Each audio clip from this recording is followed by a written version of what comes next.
I feel like we just saw you. So, man, talk about this. Like, what, 3.5 weeks or something like that? I mean, is it challenging, fun? What's this quick turnaround like for you?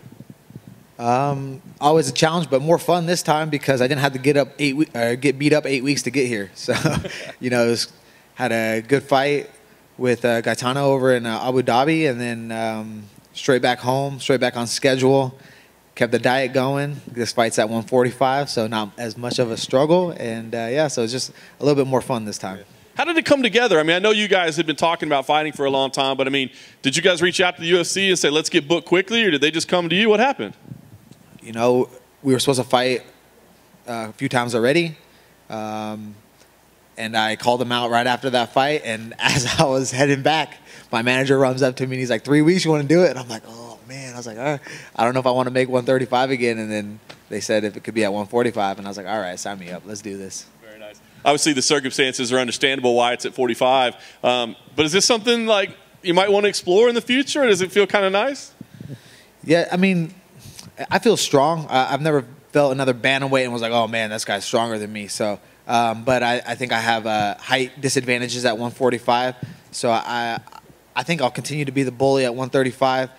If there's other 35ers that, you know, fights come up like this, shorter notice, I mean, yeah, I'll do it at 45 anytime. Fair enough. As you said, you and Kelleher were supposed to fight a couple times, and then you mentioned his name last time. I think we asked you about him. So were you happy this was the matchup? I mean, was this a fight that you wanted, or did it matter?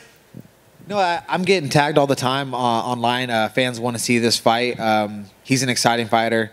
I fancy myself an exciting fighter. So it's gonna be an awesome fight, and we're early on the card on UFC Fight Pass. So it means more time to drink some Modelo after. I kind of wondered, like, the way you guys had been linked together, and y'all would have a little fun with each other in social media, right? So is it all good-spirited, or does it kind of start to get on your nerves after a while? Do you kind of start getting, like, angry at the guy, like, quit tagging me or something? Don't bug me none. Don't bug me none, but I'm winning these exchanges, so fair enough. In my opinion. I think a lot of people, as you said, I think the reason people want to see is it looks like it could be a fight of the night type fight. Do you feel that way? I mean, do you feel like this is going to be kind of a back-and-forth fight of the night type fight? Honestly, if I decide, and I'm not trying to be an asshole here, but if I decide it's going to be a fight of the night, it can be. But honestly, I feel like it's going to be a performance of the night for me.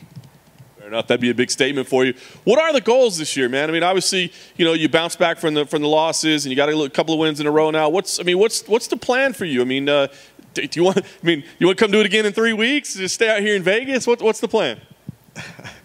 Like I told you, I'm going to be drinking some Modelos after this one for sure. I need to spend some time with my family because I've been traveling nonstop this last year, really.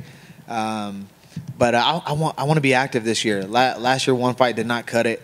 I know it's been crazy for everybody with COVID and everything, but I like to be active. I like to stay on it. I like to stay on my training and make that money. So short time off and then right back at it. Maybe 4 or 5 fights this year. Maybe 55 after a couple Modelos?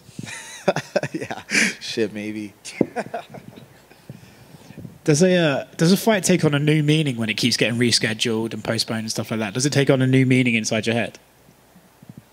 Not really. I mean, same thing. We've been doing the same thing for this guy. I mean, I'm just getting kind of tired of seeing his bald head. I'm getting bald, man, so I don't really want to comment.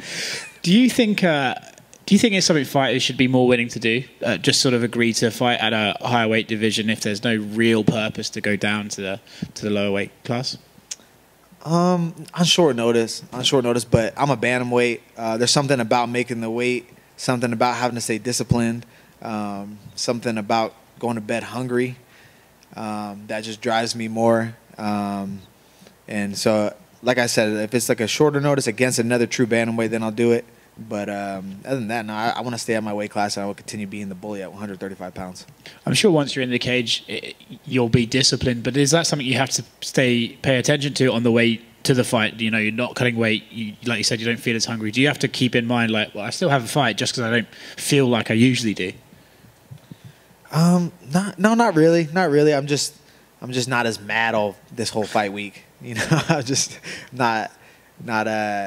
There's always that little bit of dread when you cut that much weight. I'm spoiled now. I'm complaining, but I'm spoiled now with the UFC and Trifecta and all these guys that have our back with the meal prep leading up to the fight, and then the rehydration after. So it's not as bad anymore, but it still sucks. So the motivation doesn't leave or anything like that. I'm always hungry, and I'm always gonna be mean once that cage door locks.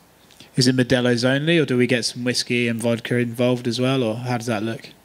We'll start with Modelo, see where the night goes. I understand.